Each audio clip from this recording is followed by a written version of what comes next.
The Indiana Pacers looked finished, down by 17 points late in the game, playing in front of a fired-up Madison Square Garden crowd. Everything was going New York's way. The Knicks were hitting their shots, playing with confidence, and had full control of the game. But somehow the Pacers stayed calm. They didn't rush, they didn't fold, and then, just like that, the energy started to shift. Indiana went on a run that caught everyone off guard. In the final stretch of the fourth quarter, they turned a double-digit deficit into a tie game. It didn't look flashy, it didn't look planned, but it worked. They made the right plays at the right time. No panic, just solid basketball. The Knicks, on the other hand, looked shocked. The same crowd that was celebrating minutes earlier went completely quiet. This wasn't some lucky break. This was a team staying locked in when most would have checked out, and by the time the final buzzer sounded, the Pacers had flipped the game and taken game one. It was a message, not just to the Knicks, but to the rest of the league. If you think this team is out, you're probably wrong. Now let's break down the turning point that made all of this possible.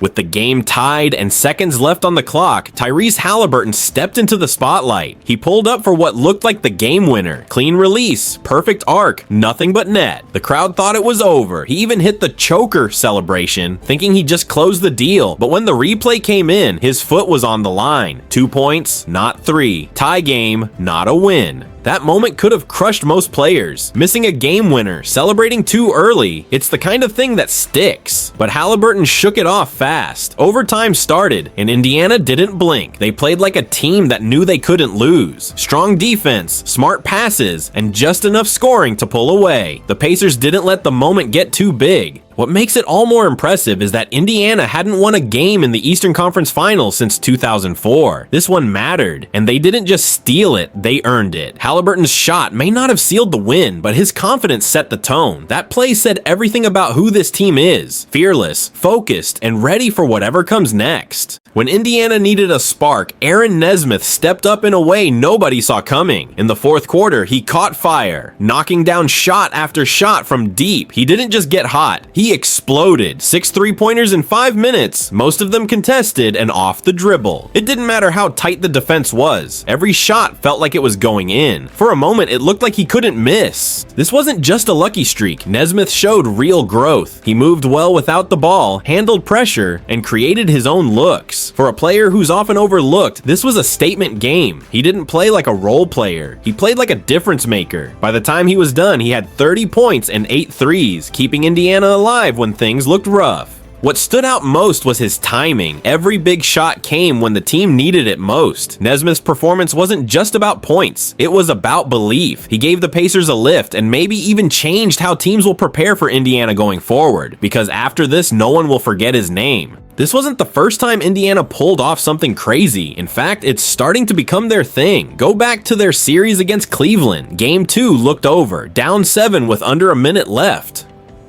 Most teams don't come back from that. But Indiana did. Big plays, smart rebounds, and cold-blooded shooting. They walked away with another win nobody expected. Even before that, it happened against Milwaukee. Game 5 in overtime, down by 7 again with less than a minute to go. Same story. They locked in, made every possession count, and somehow came out on top. That's 3 huge comebacks in one postseason, all in moments where the numbers said they were done, but they didn't listen. They kept playing, kept believing, and kept winning. This kind of consistency doesn't happen by chance. It says something about the culture in the locker room. These guys trust each other and they never stop fighting. They've built a mindset that no lead is too big and no moment is too late. That's what makes this Pacers team so dangerous. They don't just survive, they flip the game when it matters most. For most of the night, the Knicks looked like the better team. They were sharp, physical, and locked in from the start. Jalen Brunson came out aggressive, scoring with ease in the first half. Karl Anthony Towns found his range early too, knocking down threes like it was a shoot-around. The Knicks weren't just leading, they were in full control, building a 17-point cushion that felt safe. They dominated the glass, especially on the offensive end. Mitchell Robinson was everywhere, giving New York second chances and keeping possessions alive. Even Indiana's